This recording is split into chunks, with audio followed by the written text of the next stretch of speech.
There was a curious thing as you became, like everyone else in the world, a kind of an expert on cave diving and the Tham Luang cave system and everything else. There were details which you became obsessed by over and above the huge, basically emotional ringer that everyone was being put through, all these strange details, how the caves worked, how the kids got there, where the water was coming, could you pump it out? So all these things were going along, and I was completely hooked for 2 weeks on this, as was everyone else. And what I remember feeling was this strange involvement in this story happening literally on the other side of the world. So at first, I just could not see what you would gain from doing a drama where you know the end. I mean, it seemed a strange idea. What more was there to say or to tell? How would you tell this story?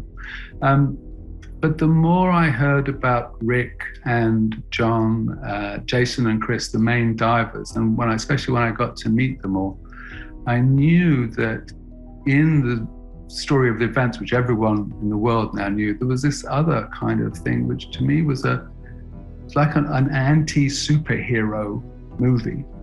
It was like the reverse of any Marvel movie. These people were not superheroes. These were guys, very ordinary people, ordinary men who did absolutely extraordinary and superhuman things.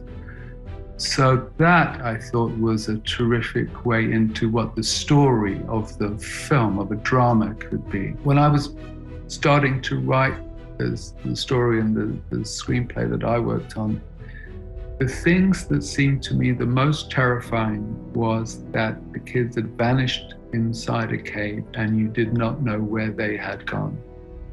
That to me is the nightmare of any parent, of anyone who has a brother or a son, a cousin, anything like that.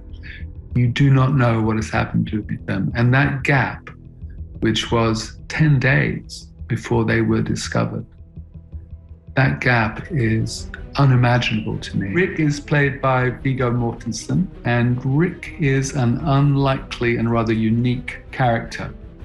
He is an ex-firefighter who lives in a small house in Coventry in the Midlands in the UK.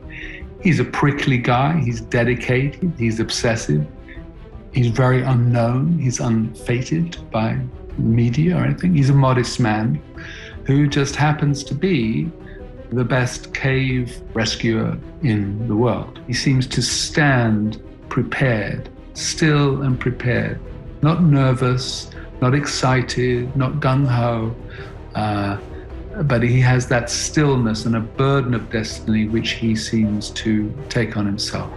And as in all his other roles, the sort of courage and valor, humility. But I think it's in his performances that's that calmness in the face of danger that's the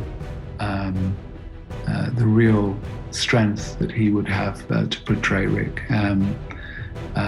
So I think that's somehow he can communicate the feeling of a soul which Rick has on the inside, but Rick does not let it out for other people. John Philanthropy is being played by Colin Farrell, and John is the kind of mystery sidekick to Rick.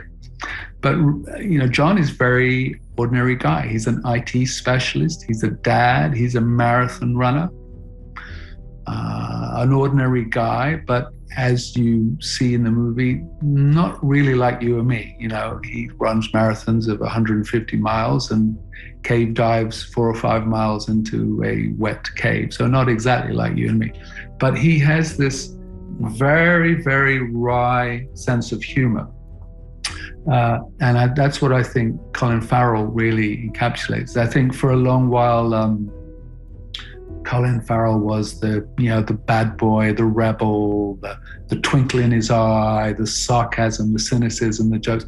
And now he has a vulnerability and a sense of trying to lay hold of some sort of stillness that's hidden deep inside him.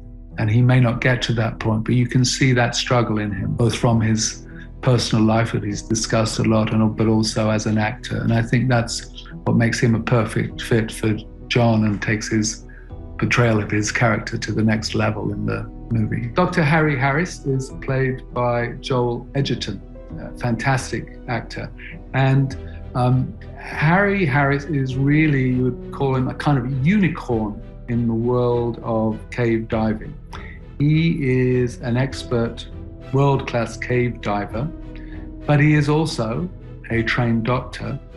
And within medicine, he is a trained anesthesiologist. So there are not many Harry Harrises. He is a complete number one in a field of one. And he is part of an Australian group of cave divers known as the Wet Mules, because they are stubborn, they go the distance, and they're unafraid of pain. Chris is the baby-faced kid of the group. He is another IT expert. He's 20 years younger than Rick, 10 years younger than the others, but he's a rising star in the small world of these cave divers.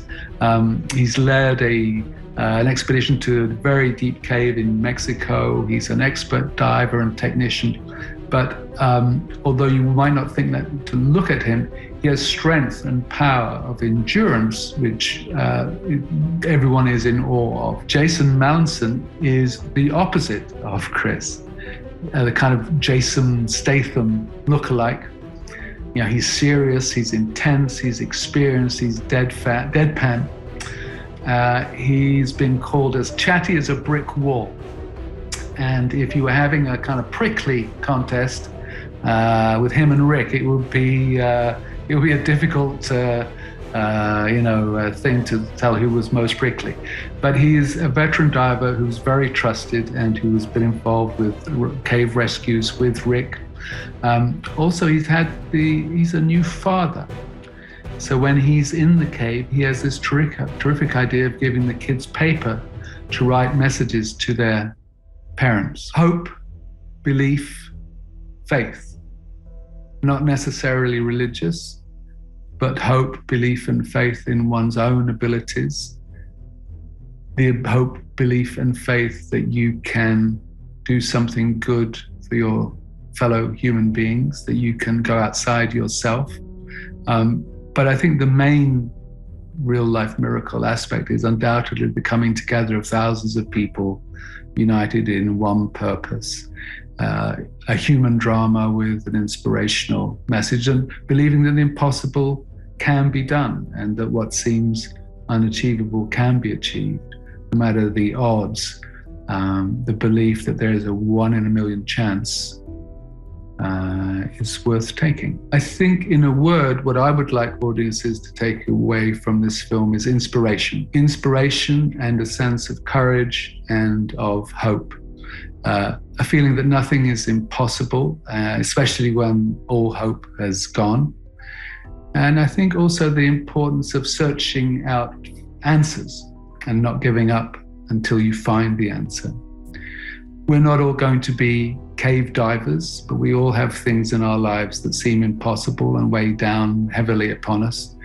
One of the things I think you can take away from the film, the story, is in our own lives is to lose the fear of failure, and that miracles are maybe not things that we wait for, but we can achieve by ourselves. And to do that, we don't have to be driven by ego or money or force, but we can also use honesty, self-belief, a common humanity that can be shared, and we can get the sense that we're not alone in this life.